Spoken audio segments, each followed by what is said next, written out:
शिवरात्रि ये शिव का पर्व है। शिव का क्या अर्थ होता है? ऑस्पिशियसनेस, मंगल, कल्याण का पर्व है। द फेस्टिवल ऑफ लिमिटलेस, अनंत। गृहस्थी लोग तो उपवास रखते हैं रात भर। योगियों का भी पर्व है, फेस्टिवल ऑफ ट्रांसेंडेंस, मेडिटेशन की, समाधि का भी पर्व है। शिव का लिटरेरी मीनिंग है मंगल, ऑस्पिशियसनेस, कल्याण।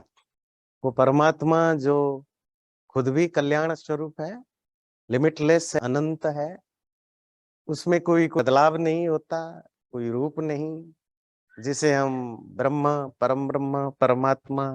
ब्रह्म का अर्थ ही होता है जो फैला हुआ है। जो तो कहाँ है परमात्मा जी? सब जगह है, कण कण में है, in every drop, every particle God is there. जो चीजें आप मिसअंडरस्टैंड करके चले जाते हैं वो है कि एवरीथिंग इज नॉट गॉड। ये क्लियर होना जरूरी है। The God is in everything. परमात्मा सब में है, सब कुछ परमात्मा नहीं है ना? ये कंफ्यूजन मत रखिएगा। सब कुछ परमात्मा का है, सब कुछ में परमात्मा है। God is in everything, everything belongs to God, but God is not everything and everything is not God. पत्थर गॉड नहीं है, पहाड़ गॉड नहीं है, आप ईश्वर नहीं है, मैं नहीं हूं, ये चम्मच नहीं है, ये फोन नहीं है, नहीं है। तो सब जगह परमात्मा है। और वो परमात्मा जो शिव है, क्योंकि वो सबका कल्याण चाहता है। हमारे यहाँ पौराणिकता में हम जिस शिव को जानते हैं, उनके जितने नाम है, थोड़ी चर्चा करिए, दो चार नामों को आपको समझ में आएगा। हम कहते हैं रुद्र। रुद्र का अर्थ जानते हैं? रुलाने वाला।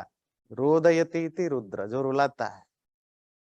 परमात्मा को रुद्र क्यों कहते हैं? क्योंकि रुलाता है। ऐसा कोई व्यक्ति है जो नहीं रोता है? खास करके जब खुद मर रहा हो। एक ही बार तो रोएगा जब मर रहा हो या कोई अपना मर रहा हो। तो मरना अपने आप में दुखदाई है, और ये परमात्मा का काम है। क्या? डिस्ट्रॉय करना। सिर्फ आपको नहीं मारता, सारे संसार की, सबकी अपनी एक मारता है। मतलब वो कोई, उसको कोई सोवरेनिटी स्थापित नहीं करना। Part of nature, that is the law of nature.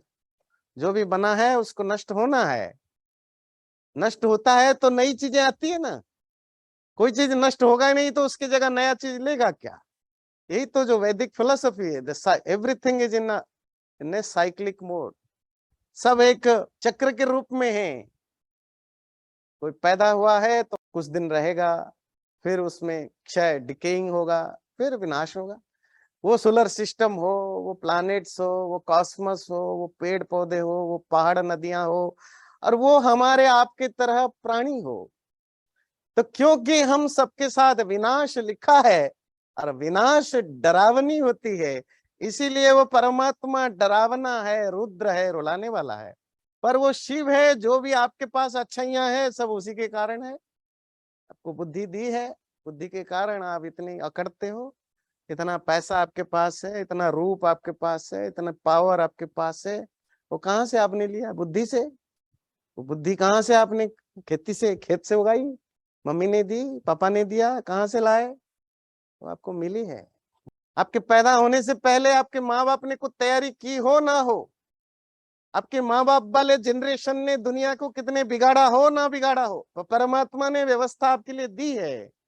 हवा, पानी, आकाश, खाने पीने की सामान, नेचुरल चीजें प्रोवाइड कर रखा है। इसीलिए वो शिव है। इसीलिए वो शंकर। शंक कहते हैं कल्याण, भला, वेल विशर, करने वाला, जो सबका भला करता है। वो अलग बात है कि हमें भला दिखता नहीं है। कभी कभी जब हमारे साथ कुछ नुकसान होता है, कोई प्रॉब्लम होता है, तो हमें लगता है कि वो भला। दूसरा, जिस तरह के हमें जो वर्ल्डली रिलीजियंस हैं, जिस तरह हमारे सामने गॉड को प्रोट्रे करते हैं, हमारे सो कॉल्ड रिलीजियंस, कि वो गुस्सा करता है, आपने ये किया होगा तो भगवान का शाप होगा, ये किया होगा तो वर होगा। तो इस तरह के कंफ्यूजन या इल्यूजन के कारण हम सोच बैठते हैं जो हमारे साथ बुरा हो रहा है वो भगवान कर रहा है। बुरा होने के बहुत सारे कारण हैं, बहुत सारे फैक्टर हैं। कुछ तो नेचुरल है, कुछ हमारे कर्म है, कुछ पड़ोसी है, कुछ आसपास है, बहुत सारी चीजें होती हैं। कुछ लॉ ऑफ नेचर है, भूकंप आता है, ये आपका हमारा परमात्मा का किसी का कोई गुस्सा नहीं है। That's how the nature functions. चीजें बनेगी, नष्ट होंगी, वो किसी के गुस्सा या प्यार के कारण नहीं होता। वो आपका प्रॉब्लम है, आप ऐसे अपार्टमेंट्स क्यों बनाते हो बिना चेक किए कि भूकंप आएगा तो क्या करें। ये आपकी लालच की प्रॉब्लम है। भूकंप तो आना है, बाढ़ तो आनी है, सुनामी तो आनी है, ये नेचुरल है। पर इनमें रोने का नहीं, क्योंकि वो आप सिर्फ नष्ट नहीं होते हैं, दुनिया में बहुत सारी चीजें होते हैं। That's how the nature functions. हमें जिंदा रहना है, हम उसके अकॉर्डिंग चले। पर हमारी प्रॉब्लम है कि मैं रहूंगा तुम्हारे देश में, पर कानून तुम्हारा नहीं मानूंगा, मैं अपनी कानून मनवाऊंगा, फिर होता रहता है। बहुत सारे लोग होते हैं ना, दूसरों के देश में रहेंगे, कहेंगे चलेगी मेरी कानून, फिर कहते हैं विक्टिम कार्ड खेलते हैं, जी मेरे साथ अन्याय होता है। हम भी वही नेचर के किंगडम में रहते हैं, चलाते हैं अपनी। जब नेचर का कुछ स्वरूप बदलता है, फिर हम रोते हैं, देखो भगवान की, कैसा भगवान है, कैसा सिस्टम है। वो तो शंकर है, शंकर भला करने वाला। अब तुम उस भला को, तुम्हारे पापा ने तुम्हें $100 दिया कि बच्चा खुश रहेगा, कुछ अच्छा काम करेगा, तुम $100 से लेकर के अफीम खाते हो, गंजा खाते हो, भांग खाते हो, शराब पीते हो, या चॉकलेट खरीदते हो, या गिफ्ट खरीदते हो, या बुक्स खरीदते हो। That's up to you. वो रुद्र है क्योंकि वो रुलाता है, क्योंकि that is also part of nature है। और देखिए, परमात्मा की, शिव की 2-3 और चीजें ध्यान देंगे तो आपको बहुत कुछ पता चलेगा। शिवरात्रि की, हम रात्रि की भी चर्चा करेंगे। उसको महादेव कहते हैं, देव समझते हैं। मतलब हम इतने ज्यादा पौराणिकता से ट्रैप्ड हैं कि हमें उसके अलावा बेयंड कुछ दिखता नहीं। हमारे शास्त्र कुछ बताते हैं। देवता का अर्थ होता है दानात वा दीपनाथ वा द्योतनाथ वा द्युस्थानो भवती वा। महर्षि यास्क निरुक्त में देवता शब्द को डिफाइन करते हैं, कोई भी चीज, जरूरी नहीं कोई कॉन्शस हो, चेतन या जड़, कुछ भी जो हमें हमारे लाइफ में कुछ कंट्रीब्यूट करता है, या जिसका कोई लाइफ में कंट्रीब्यूशन है, या जो प्रकाशित होता है, वो सब देवता है। इसलिए हम पानी को भी देवता मानते हैं, आग को भी देवता मानते हैं, क्योंकि इनके बिना हम जी नहीं सकते। हम सूरज को भी देवता मानते हैं, पेड़ पौधों को भी देवता मानते हैं, पत्थर को भी देवता मानते हैं। देवता मतलब ईश्वर नहीं, गॉड नहीं। देवता का लिटरेरी मीनिंग है कंट्रीब्यूटर। जिसने भी मेरे लाइफ में कुछ कंट्रीब्यूट किया वो देवता है। वो जड़ भी, मैटेरियल भी हो सकता है, कॉन्शस भी हो सकता है, चेतन भी।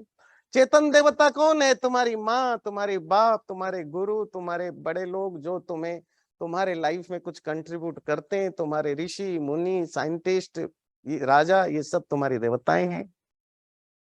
जड़ तत्व में ये जितने भी संसार की, प्रकृति की, नेचर की चीजें, सब देवता हैं, क्योंकि ये सब तुम्हारे लाइफ में कुछ कंट्रीब्यूट करते हैं। और क्या कहा गया, इन देवताओं को रिस्पेक्ट करने की जरूरत है। तो परमात्मा को क्या कहा? बोले महादेव है, देवताओं का भी जो देवता है, जो इन सभी देवताओं को जो कंट्रीब्यूट करता है, जिसकी कारण से सूरज चमकता है, जिसके कारण से पानी बहता है, जिसके कारण से पहाड़ ऐसा दिखता है, जिसके कारण से तुम, मैं और हम सब बोल पाते हैं, देख पाते हैं, सुन पाते हैं, जिसके कारण मछलियां तैरती हैं, जिसके कारण पक्षी उड़ते हैं, जिसके कारण जानवर जानवर होते हैं, जो जैसा भी है वो जिसके कारण है। हर एक की देवतात्व जिसके कारण है वो महादेव है। वो इसी को महादेव कहते हैं। वही शिव है, वही रुद्र है, वही शंकर है। इसके लिए एक बड़ा इंटरेस्टिंग शब्द है भूतनाथ। भूत बोलते ही आप क्या समझ जाते हो? वही समझते हो जो आपको सिखाया गया है। अब मजेदार बात क्या है, किसी भी हिंदू लिटरेचर में ये जो भूत प्रेत, जिसको आज की घोस्ट, स्पिरिट, कोई रेफरेंस नहीं। देखिए आयरन, ये हमने उन लोगों से लिया है, अब्राहमिक कल्चर से, जुडाइज्म, क्रिश्चियनिटी, इस्लाम से। बहुत सारी चीजें हमने अपने अंदर ले लिया, समा लिया। आपकी यहाँ कोई रेफरेंस ही नहीं है भूत प्रेत का, और लॉजिकली भी भूत प्रेत आप मानेंगे, आपकी पूरा फिलॉसफी कोलैप्स कर जाएगा। तो भूत शब्द, अब गीता में आपको दर्जनों बार भूत शब्द आएंगे, दर्जनों क्या 50 बार भूत शब्द आएंगे, उपनिषदों में आएंगे। तो भूत शब्द का अर्थ क्या है? प्राणी, anything which is made, created. Creature को भूत कहते हैं, पंच महाभूत कहते हैं, मतलब 5 ग्रेट स्पिरिट्स हैं, हवा पानी आकाश, इनको आप पंच महाभूत कहते हैं ना। क्यों? These are the great creatures. इन 5 तत्वों जो बने, उन्हीं से सारी दुनिया बनी है। तो संसार में जितने भी भूत हैं, तो भूत के एक्चुअली हिंदू फिलोसफी के हिसाब से भूत कौन है? आप भूत हैं, मैं भूत हूं, ये सब चीजें भूत हैं। Everything you see, anything which is made, created, existing is भूत। ये प्रेत कौन है? वो जो आधी रात को सफेद साड़ी पहन के घुंघराले बाल में घूमता है, वो नहीं। ये तो तुम्हारा हेलोनाइजेशन है, इल्यूजन है, जो तुम्हारे दिमाग में पैदाइशी घुसा दी गई, तो तुम हेलोनाइज करके देखते हो। ये तो तुम्हारी इमेजिनेशन की एक्सट्रीमली लेवल है। तो प्रेत कौन है? प्रकर्षेण इत, जो अच्छी तरह मर गया, चला गया, तो मर गया, वो प्रेत है। इसलिए मरने के बाद जो भी आप संस्कार करते हो, जो राइट्स करते हो, उसको प्रेत कर्म कहते हैं। प्रेत मतलब किसी भूत प्रेत का कर्म नहीं, तुम्हारे अपने माँ बाप जिसकी डेथ हुआ है, उस जो डिसीज पर्सन है, उसके लिए जो कुछ करते हैं उसको प्रेत कहते हैं। प्रेत का अर्थ होता है एनीथिंग व्हिच इज गॉन, जो चला गया। परमात्मा को, शिव को हम भूतनाथ कहते हैं। इसका अर्थ नहीं कि कोई नंगा भूत वहां स्केल्टन डांस करते हैं, जैसे आपको बताया जाता है। तो परमात्मा समस्त संसार का नाथ है, स्वामी है, लॉर्ड है। जितने भी क्रिएचर हैं, वो मेड हो, अनमेड हो, वो कॉन्शियस हो, अनकॉन्शियस हो, मैटेरियल हो, इनमैटेरियल हो, उन सब चीजों का वो स्वामी है, लॉर्ड है, मालिक है। इसीलिए वो भूतनाथ है। और एक शब्द शिव के साथ प्रसिद्ध है, आदि गुरु। आदि गुरु समझते हैं? The first Guru from home all the knowledge originated. आप हिंदू धर्म का कोई भी लिटरेचर उठाइए, केवल धर्म की नहीं, इवन मतलब संस्कृत में लिखा गया कोई भी एंशिएंट इंडियन लिटरेचर उठाइए, वो रिलीजियस हो, स्पिरिचुअल हो, या नॉन रिलीजियस सेक्युलर हो। क्योंकि बहुत सारे लिटरेचर जो हिंदू धर्म के नाम पर हैं, वो उसका कोई धर्म से लेन देन नहीं। जैसे आयुर्वेद है, मतलब मेडिकल साइंस से रिलेटेड है, मैथमेटिक्स से रिलेटेड चीजें हैं, ज्योमेट्री से रिलेटेड है, एस्ट्रोनॉमी से रिलेटेड है। They are not religious books, वो सेकुलर बुक्स हैं। कोई भी बुक, पुराना बुक उठाइए जो 1000 साल, 1200 साल, 1500 साल पहले लिखा गया हो। हमारा ट्रेडिशन तो हजार हजार सालों का है। किसी भी ओल्डेस्ट लिटरेचर में आपको किसी राइटर ने अपना नाम नहीं लिखा है। तभी तो आप कंफ्यूजन कहते हैं। आप कहते हैं पुराण किसने लिखा? व्यास। महाभारत किसने लिखा? व्यास। वेदांत किसने लिखा? व्यास। मतलब किसी को कुछ पता नहीं किसी ने क्या लिखा। जो जिसको सूझ गया वो बोलते चले गए। लोग रिसर्च कर रहे हैं, पता लगाने की कोशिश करते हैं कौन से ग्रंथ। क्यों ये कंफ्यूजन क्यों है? क्योंकि किसी की लिटरेचर को किसी ने, जिसने लिखा उसने अपना नाम पता कहीं लिखा नहीं कि आई एम द ऑथर। अब ईश उपनिषद आजकल आपकी प्रवचन चल रहा है, और भी उपनिषदों में आप देखते हैं, उसमें एक कॉमन सेंटेंस हमेशा आता है, इति शुश्रुम धीराणाम ये नस्तद्विचक्षिरे। क्या मतलब है? ये जो मैंने बताया ये मेरी बात नहीं, ऐसा हमने उनसे सुना जिन्होंने हमें बताया। मतलब मेरी कोई ऑथरशिप नहीं है। अगर तुम्हें अच्छा लगा, डोंट थैंक मी। आजकल उल्टा है, चोरी करके भी ले आऊं, अगर अच्छा लगा थैंक मी। पर ऋषि ठीक उल्टा कहता है। किसी भी लिटरेचर में आप देखेंगे,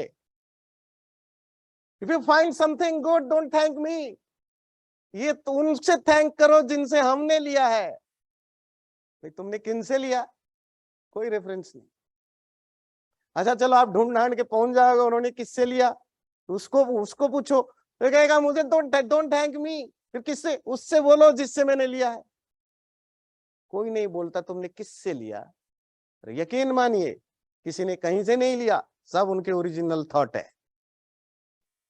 आज के डेट में होते ऋषि मुनि तब ट्रिलियंस ऑफ डॉलर कमाते, पेटेंट करके रॉयल्टी लेके। योगा पर देखिए कितना बड़ा बिजनेस चल रहा है दुनिया में, योग पर, वेदांत पर बड़ा बड़ा मार्केट खुला है, हर्बल चीजों पर कम से कम इन तो मार्केट है। क्यों नहीं लिखा? क्योंकि जो ट्रेडिशनली हमारे ब्लड में ये बताया गया है कि ज्ञान का सोर्स तुम नहीं हो, तुम सिर्फ इंस्ट्रूमेंट हो ज्ञान को प्रोसेस करने का। ज्ञान तो परमात्मा की है। तुम किसी की चीज को लेकर के अपने नाम पर कैसे बता सकते हो? क्रेडिट देना है तो उसको दो, परमात्मा को। इसलिए पतंजलि योग दर्शन में जब जब ईश्वर को डिफाइन करते हैं, लिखते हैं स एष पूर्वेशाम अपि गुरु काले नानवच्छेदात। वो परमात्मा, उसके बहुत सारे डिस्क्रिप्शन है। वन ऑफ देम क्या है कि वो गुरुओं का भी गुरु, गुरुओं का भी गुरु। क्यों? क्योंकि सारे ज्ञान का सोर्स वहीं से। हर वैदिक उपनिषद दर्शन शास्त्र यही बताते हैं, जो ज्ञान है वो परमात्मा उसका सोर्स है। आगे जाकर के जितने भी इवन जो सेकुलर लिटरेचर बने, सेकुलर लिटरेचर में सबसे पॉपुलर है आपकी डांस, ड्रामा, म्यूजिक। भारत में जो क्लासिकल डांसेस हैं, क्लासिकल म्यूजिक्स हैं, जितने भी हैं, अब उनसे पूछिए कहां से शुरू हुआ? शिव से शुरू हुआ। इवन जो लिंग्विस्टिक व्याकरण ग्रामर है, कितने, ये कहां से शुरू हुआ? पाणिनि ने लिखा, हई ऊण रील रिक ए ओंग हाई औच हाई वरट सूत्र शुरू किया यहीं से। पर क्या उसको कहा जाता है महेश्वर सूत्राणी? महेश्वर परमात्मा के द्वारा दिया गया। कोई लिटरेचर नहीं मिलेगा जो रिलीजियस हो, सेकुलर हो, art craft dance music yoga philosophy, किसी से भी लिटरेचर किसी ने भी कहा हो कि ये मैंने लिखा? सबने कहा परमात्मा से आया है, परमात्मा के बाद ऋषि मुनि मेरे ऊपर हैं। मतलब इंडियन ट्रेडिशन में, हिंदू ट्रेडिशन में हम अपना गुरु, आदि गुरु ईश्वर को मानते थे, आज नहीं मानते हैं। अब तो अपना बाबा जो है सबसे बड़ा ज्ञानी गुरु है, जिस बाबा के चेले बनते फिरते हैं लोग, यही बाबा है जी, यही आदि गुरु है, यही भगवान है, यही सब है। हमारा शास्त्र तो कहता है वही परमात्मा है आदि गुरु। जो शिव के बारे में आप जानते हैं वो कहाँ रहते हैं? श्मशान में। श्मशान समझते हैं? क्रेमिटोरियम, क्रिमेशन ग्राउंड में। वैरागी है, क्यों जी? वैरागी, वैरागी समझते हैं? जिनका कोई दुनिया से कोई लेन देन नहीं है। श्मशान में क्यों रहते हैं? क्योंकि रोज मरते हुए लोगों को देखते हैं तो वैराग्य पक्का रहता है। पहनते क्या है? पेड़ों की छाल, बार्क्स। ये योगी है, योगी समझ में आया ना? वैरागी। तो प्रॉब्लम है कि वो मैरिड है। That's how the Hindu tradition is, philosophy. तुम गृहस्थी भी हो सकते हो, योगी भी हो सकते हो। You can be householder and you can also be an ascetic, yogi. तो शिवरात्रि दोनों का पर्व है। गृहस्थी लोग उपवास रखते हैं, उपवास की चर्चा करेंगे, फास्टिंग करते हैं रात भर दिन भर। योगी, ये योगियों का भी पर्व है, क्योंकि उस दिन मेडिटेशन, स्पिरिचुअलिटी को अवेक करने का बड़ा पर्व है। मॉडर्न पौराणिक जो शिव है उसका और एक कैरेक्टर को देखिए और वैदिक शिव से उसको जोड़ने की कोशिश करिए। जो शिव की जो मूर्ति या पिक्चर में एक पिक्चर होता है अर्धनारीश्वर। जानते हैं अर्धनारीश्वर? अर्ध मला आधा नारी मतलब फीमेल, ईश्वर मतलब गॉड, ऐसा भगवान जिसकी आधा मेल हो आधा फीमेल हो। अच्छा बताइए परमात्मा का क्या जेंडर है? सारे रिलीजन में, मोस्ट ऑफ रिलीजन में, खास करके अब्राहमिक रिलीजन में मेल है। खाली मेल नहीं, मैचो मेल है, स्त्रियों का कोई रोल ही नहीं है और सेकेंडरी है। पौराणिक हिंदुओं में कुछ मेल है कुछ फीमेल है, मिक्स है। पर आपके हिंदू दर्शन शास्त्रों में, वेद उपनिषद, हिंदुओं की जो मूल शास्त्रों में परमात्मा का क्या जेंडर है? मेल है, फीमेल है, न्यूट्रल है, क्या है? बोले जेंडरलेस है। तुम उसको पुल्लिंग में बोलो, स्त्रीलिंग में बोलो, न्यूट्रल में बोलो, हु केयर्स। तो जब जब हम पौराणिकता समझते हैं ना, जब माइथोलॉजी को ज्यादा सच मानने बैठ गए, जो मॉडर्न हिंदुइज्म जो है it's more based on mythology instead of वैदिक फिलोसफी। और हमने जो कैरेक्टराइज किया उस आदिदेव महादेव परमात्मा को अर्धनारीश्वर, आधा पुरुष है आधा स्त्री है। और एक मजेदार बात बताएं, हर एक के अंदर, वो पुरुष हो स्त्री हो ट्रांसजेंडर हो, तीनों लिंग तीनों जेंडर के सेंस रहते हैं। जेंडर को आप जिस रूप में डिफाइन करो, फिजिकल नहीं, जेंडर के फिजिकल सेंस को छोड़कर किसी भी रूप में, इंटेलेक्चुअल, इमोशनल, जिस रूप में डिफाइन करो, पुरुष जितना फेमिनिन नेचर को अपनाता है उतना पुरुष बेटर इंसान बनता है। जितना अपने लाइफ में वो स्त्रीत्व को हटाता है उतना वो क्रूएल एनिमल की तरह बनता जाता है। वाइस वर्सा, स्त्री में स्त्रीत्व के साथ जितना पुरुषत्व रहता है उतना वो स्ट्रांग डिसाइसिव कंट्रीब्यूटर बनता है। जितना मेल स्त्री में कम होता है उतना छुई मुई, मुझे पालो, मुझे पोसो, मेरी केयर करो, मुझे गिफ्ट दो, इसी चक्कर में रहता है।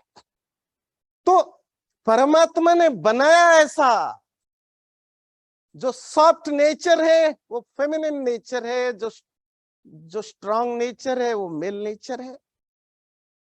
और ये दोनों में होना जरूरी है। तुम अगर लड़की हो, तुम्हारे 60-70% फेमिनिन चीजें होनी चाहिए, पर 40% मेल चीजें रखो, नहीं तो गुलाम ही रहोगे जिंदगी भर। इसीलिए महिलाएं ज्यादातर गुलाम है, क्योंकि उनको बताया गया तुम कुछ कर नहीं सकते हो। हम सोचे कि हम ऐसे ही हैं, बस हमें पालो पोसो प्यार करो गिफ्ट दो, हम तुम्हारे गुलाम रहेंगे। और जो पुरुष यही करते रहे वो जानवरों से कुछ और अच्छा बने ही नहीं, क्योंकि दया, क्षमा, प्यार, केयर करना, दूसरों को रेस्पेक्ट करना, ट्रेडिशनल हस्बैंड्स कैसे होते हैं? जानवरों से बदतर होते हैं। ट्रेडिशनल लेडीज कैसे होती हैं? वाइफ्स गुलामों से बदतर होते हैं, आज भी होते हैं। तो पुरुष में स्त्रीत्व होना जरूरी है, स्त्री में भी पुरुषत्व जैसा भी डिफाइन करो होना जरूरी है। उससे बैलेंस बना रहता है। स्त्री भी स्त्री होकर भी दुनिया में आगे बढ़ सकती है, पुरुष पुरुष होकर भी कम दुर्दांत कम खतरनाक हो सकता है। तो तुम्हारा परमात्मा अर्धनारीश्वर है, वो स्त्री भी है पुरुष भी है, आधा स्त्री आधा पुरुष, जिस रूप में देखो। ऐसा जो शिव मंगलमय महादेव परमात्मा, उसकी आराधना के लिए जो पर्व हम करते हैं उसको कहते हैं शिवरात्रि। रात्रि नाइट, नाइट ऑफ शिव, यही तो करेंगे ना। और शिवरात्रि मनाई जाती है अमावस्या के पहली रात को। आप उपवास रखते हैं, रात डार्कनेस, अंधेरा। और अंधेरे की खास बात है, आपको पसंद आए ना आए, अंधेरा इज द रियलिटी। ये सूरज कल ना हो, बाय नेचर ये दुनिया क्या होगा? अंधेरा होगा। प्रकाश तो लाए हो आपने, स्टार से सोलर सिस्टम है तो आपको लाइट मिलता है, जब स्टार नहीं होगा तो फिर क्या होगा? अंधेरा होगा। अंधेरा रियलिटी है। पर प्रॉब्लम है कि अंधेरा रियलिटी होने के बावजूद हम ये एक्सेप्ट करने को तैयार नहीं है कि हम उस अंधेरे में रहेंगे। हम लाइट लाते हैं, भगवान ने आपको सूरज के रूप में रोशनी दी 12 घंटे की, आपको वो मंजूर नहीं था तो आपने मेहनत की, अब रात के अंधेरे को भी लाइट लाए, अब इलेक्ट्रिसिटी लाए। ये ह्यूमन नेचर है, उसको अंधेरे से बाहर जाना है। वो अंधेरा दुनिया का अंधेरा हो या इग्नोरेंस। आज जो प्रार्थना करते हो, असतोमा सद्गमय तमसोमा ज्योतिर्गमय मृत्योर्मा मृतम गमय, ये मंत्र अंधेरा और प्रकाश से रिलेटेड है। लाइट एंड डार्कनेस, क्या क्या डार्कनेस है? असत, anything which is unreal, darkness. Ignorance, जो भी अज्ञान है वो डार्कनेस। मौत, डेथ, डार्कनेस। डर, ये डार्कनेस। तो फिर लाइट क्या है? ज्ञान, नॉलेज है, खुशी है, प्रकाश है, अमृत है। तो अंधेरा किसी को पसंद नहीं है, पर अंधेरे में रहना पड़ता है। हमारे अंदर किसी को नहीं पसंद है, कोई गुस्सा करे किसी को पसंद है? तो प्रॉब्लम है कि हमें ही गुस्सा आता है। आप मेरे ऊपर गुस्सा करो, मुझे पसंद नहीं है, पर मुझे भी गुस्सा आता है। कोई लालच करे, मुझे चीट करे, मुझे पसंद है नहीं, और मैं किसी को चीट कर सकता हूं। मेरे अंदर वो सारे दुर्गुण हैं जो मुझे पसंद नहीं है, और ये दुर्गुण सारे अंधेरे हैं, और वो सारे अच्छे गुण भी है जो प्रकाश हैं। ये जो त्योहार होते हैं ना, इन त्योहारों के अपने सोशल एस्पेक्ट हैं, कल्चरल एस्पेक्ट हैं, एंटरटेनिंग एस्पेक्ट हैं, पर जो और एक एस्पेक्ट जो हम धीरे धीरे भूलते जा रहे हैं, उसकी जो स्पिरिचुअल एस्पेक्ट है। शिवरात्रि के दिन करते क्या है? आमतौर पर रात को जगे रहते हैं, इसीलिए शिवरात्रि का दूसरा नाम बहुत सारे स्टेट्स में जागर पर्व होता है। जागरण पर्व मतलब जे नाइट ऑफ अवेकनिंग, फिजिकली नहीं, फिजिकली जगना एक साइन है। जाना तो आपको मेंटली इंटेलेक्चुअली अवेकनेस लाना है ना। तो क्या जागरण का क्या भाव है? जब मैं अपनी कमियों के प्रति, अपनी बुराइयों के प्रति, अपने अंदर जो खराब चीजें हैं, वो जो अंधकार है, उस अंधकार में मैं कभी कभी जगा रहूं, मैं अपने आप को खंगालूं, सर्च करूं, मेरे अंदर क्या कमियां हैं, क्या अच्छाइयां हैं, जो आमतौर per day to day life में दबा रहता है, और मोस्ट ऑफ टाइम तो मैं उसको डिफेंड भी करता हूं। Shivratri, the festival of transcendent, वो जो मेरी अंदर की कमियां, मेरे जो सेंसुअल डिजायर, इंद्रियों की इच्छाएं, जिसके कारण मुझे अच्छा बुरा करना पड़ता है, जिसका कारण मुझे मैटेरियल वर्ल्ड में बहुत ज्यादा इन्वॉल्व होता है, थोड़ी देर के लिए उसमें से मन को हटाना। दैट्स हाउ योगी लोग भी शिवरात्रि को सेलिब्रेट करते हैं as a festival of awakening, ध्यान का पर्व। और जब आप मैटेरियलिस्टिक चीजों को कम करना चाहोगे, अपने आप तो होगा नहीं, कोई भी चीज से आप फाइट करोगे। अच्छा, फाइटिंग के लिए सबसे पहली चीज आपको क्या जरूरत है? स्ट्रेंथ। वो स्ट्रेंथ आप एक्सटर्नल हो, इंटरनल हो, कहीं भी हो। और जब आपकी लड़ाई आपसे हो, तो आपको इमोशनल स्ट्रेंथ की जरूरत है, इंटेलेक्चुअल स्ट्रेंथ की जरूरत है। जब आप अपनी मैटेरियल चीजों के साथ फाइट कर रहे हो, तो you need lots of spiritual strength.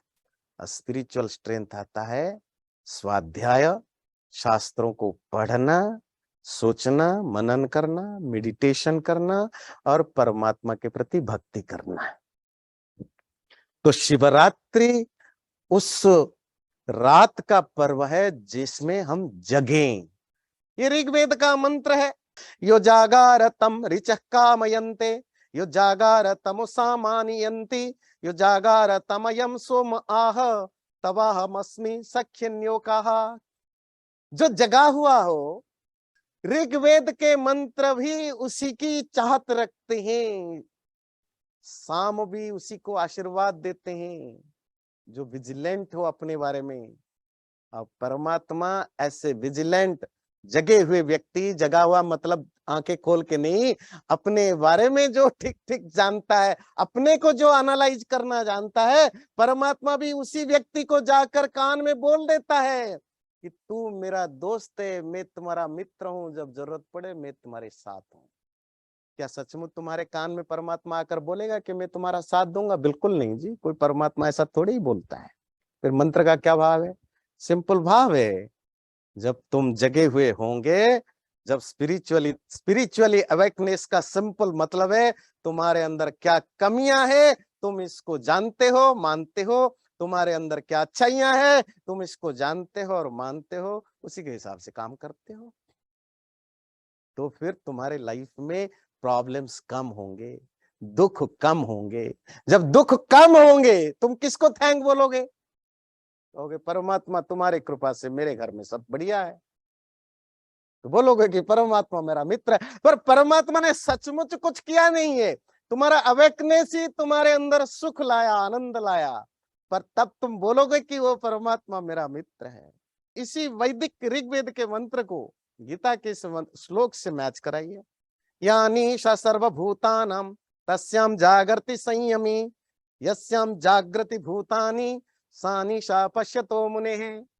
जो सभी लोगों के लिए रात है, जो योगी है, तपस्वी है, उसके लिए वो दिन है, वो जगा रहता है। जो बाकी लोग जिसमें जगे रहते हैं, जो स्पिरिचुअल पर्सन है, वो उसमें सोया रहता है, उसके लिए वो रात है। आम लोग किसमें जगे रहते हैं? मेटेरियल चीजों में, name, fame, money, wealth, appreciation, material चीजों में, एक्सटर्नल चीजों में, सेंसुअल प्लेजर में, इसमें हम जगे रहते हैं। हम सोए कहां रहते हैं? अपने बारे में, मैं क्या हूं, क्यों हूं, मैं कैसे बना हुआ हूं, मैं ऐसा क्यों हूं।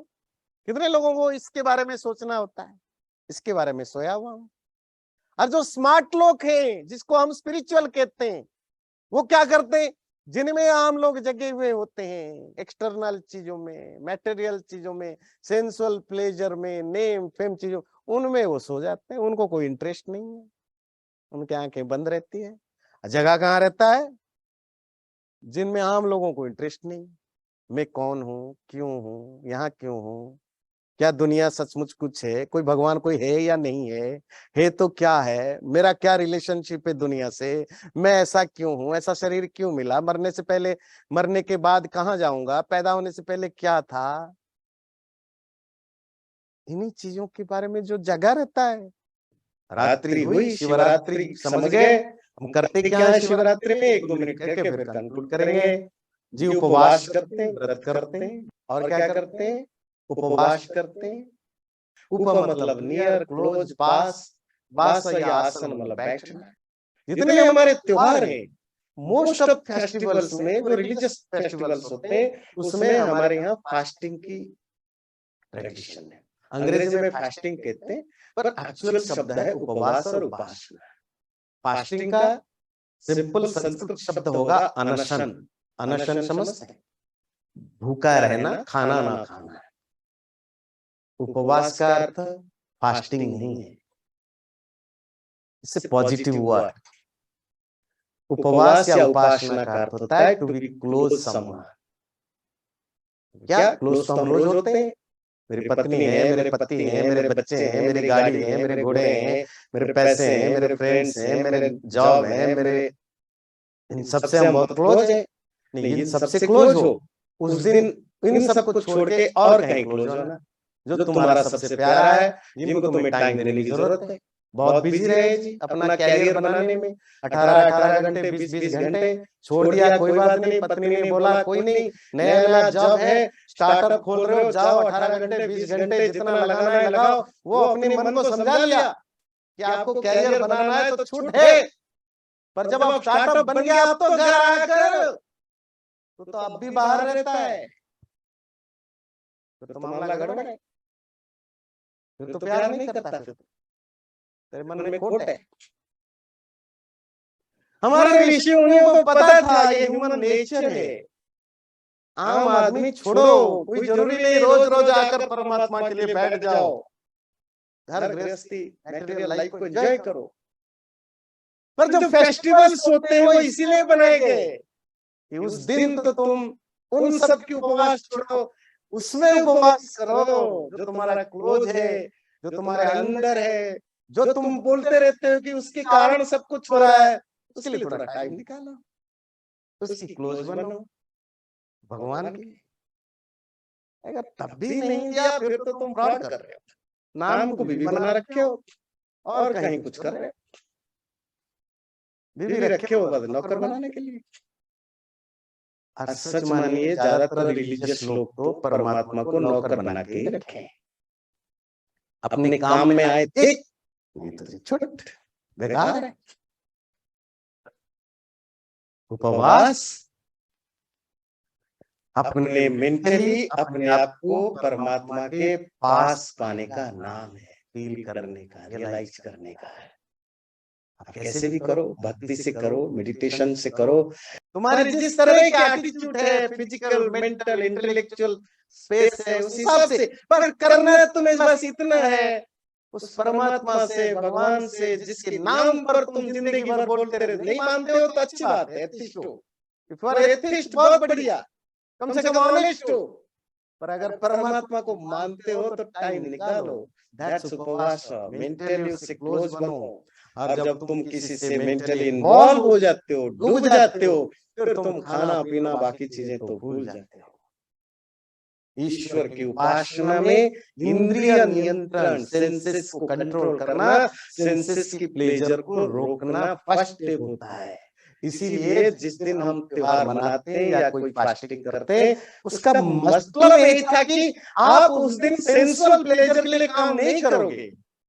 वो आजकल तरह नहीं था। अब ये शिवरात्रि है, बहुत सारे जगह अब कैसे मनाते हैं जी, कल जी शिवरात्रि है, हाँ जी पता है, वो है ना उपवास है, फास्टिंग। हाँ तो बाजार से ले आना 1 किलो छेना, 2 किलो आम, आधा किलो 1 किलो अंगूर, वो ले जी। क्या है जी, करवा चौथ, वो दुर्गा नवरात्र की उपवास है। हाँ जी, तो बाजार से ले आना वो अमुक की आटा, कौन सी आटा ले आना, वो ले आना। ये कौन सा उपवास भाई? इंद्रियों का कहाँ कंट्रोल हुआ? उल्टा और मजे लेकर के पूरी तल के खा रहे हैं। तेल के जगह आज घी छूक होगा, रोटी खाते थे आज पूड़ी बनेगी जी, उपवास है। तो उपवास अंदर की जॉइनिंग टू गो इनसाइड, और जब इनसाइड यात्रा करोगे बाहर साइड अपने आप हो जाएगा। जब आप अमेरिका से इंडिया की ओर जाओगे तो अपोजिट साइड तो प्लेन में नहीं बैठोगे ना।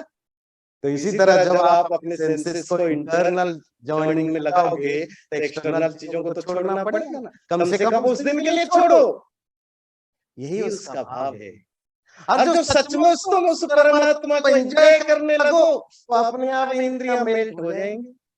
जैसे आग में सोना डालते हो, मेटल डालते हो, पिघल जाते हैं। इसी तरह तुम्हारी इंद्रियां पिघल जाएंगे, उनकी कोई आप जरूरतें नहीं रहेंगी, आउटगोइंग टेंडेंसी कम हो जाएंगे। अगर सचमुच ऐसा कुछ फेस्टिवल के द्वारा अपने अंदर तुमने अचीव कर लिया, फिर तो तुम धीरे धीरे गृहस्थ भी बढ़िया बन सकते हो, गुड हाउस होल्डर, एक आस्केटिक भी बन सकते हो, शिव की तरह योगी भी, महात्मा भी, परमात्मा भी। जागरण की, मेडिटेशन की, साधना का पर्व आप सबको बधाई हो। इस पर्व की महत्व को समझें, जीवन में उसे सेलिब्रेट करें। चैनल को सब्सक्राइब जरूर करें और वीडियो अच्छा लगे लाइक भी जरूर करें।